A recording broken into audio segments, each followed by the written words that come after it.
All right, so the other component of inversion and eversion is what's happening at the subtalar joint, which is what we call the rear foot. So in order to measure that in the patient, that's going to be less than what our total inversion and eversion was overall. Okay, so it's just a component of that. So we want the patient to be in prone, and we want everything to be in full extension at the hip and the knee, neutral position, no abduction, no rotation. Okay, so we want our axis to be again at a midpoint between our malleoli here on the posterior aspect. We want our stabilizing arm to be on the posterior part of this lower leg here, and we want our moving arm to be at a midpoint on the posterior calcaneus. All right.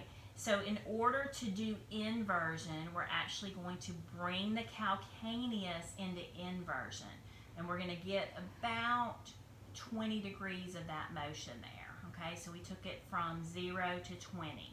All right, that is a firm infield because of the capsule and also the ligaments there.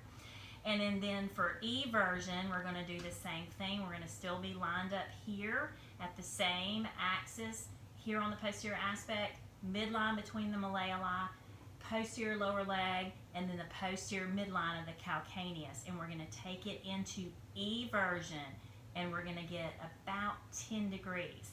Now his infield is going to be firm, but you could also get a hard infield there, and that's because you can get contact between the calcaneus and the sinus tarsi. But for him, he's got some tightness here in his deltoid ligament that's preventing any further range of motion there.